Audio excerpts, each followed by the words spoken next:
Ano nga ba ang posibilidad na itong si Jerica Hanmisi at itong si Rom De La Rosa ay i-trade na nitong Magnolia Chicken Templados dito sa Converge Fiber Xers?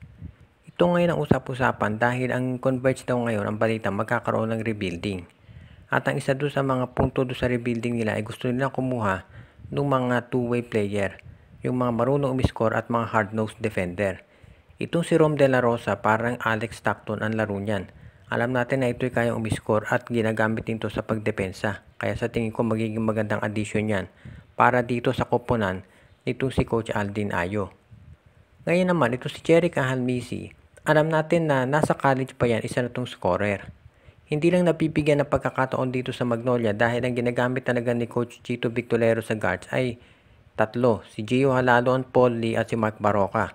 Kung sakaling mapunta itong si Jerica Hanmisi dito sa Converge, magkakaroon siya ng option dyan na ipakita kung ano ang kaya niyang gawin pagdating sa scoring.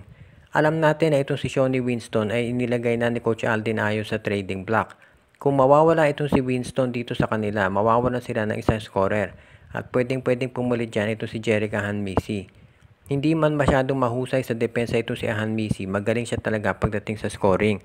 Magiging magandang compliment itong si Jeric para dito kay Alex Stockton at syempre doon sa mga kukuning pang players ng Converge dito sa darating na draft. Sa panig naman ng Magnolia, kung ite-trade itong si Jerica Hanmisi at itong si Rom De La Rosa, pwede na niya maging kapalit itong si Shawnee Winston.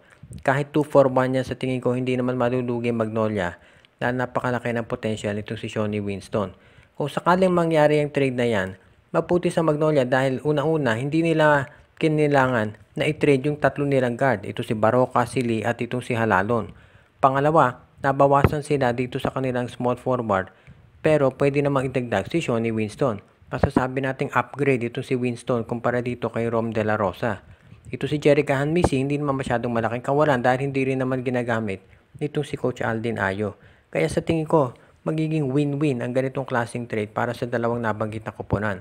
Ang kinakailangan lamang, of course, approval ng PBA Trade Committee pero sa tingin ko hindi naman magkaka-issue dyan. Ang tanong ngayon kasi ay baka ito kasing Converge. Kung sakaling mag-approach nga ang Magnolia ng ganyang klaseng trade, baka hilingin pa niyan yung first round pick ng Magnolia. Dahil alam natin ang Converge gusto na magkaroon ng additional pick. Meron na silang maraming second round pick pero yung first round pick ng Converge ay isa pa lamang. Baka dyan magdalawang isip ang Magnolia dahil kung malalim ang darating na draft, baka gusto nilang i-retain yung draft pick na yan. So posible na baka dyan magka-problema sa negosasyon itong Magnolia at ang Converge Fiber Xers pagdating dito sa ganitong klase na trade.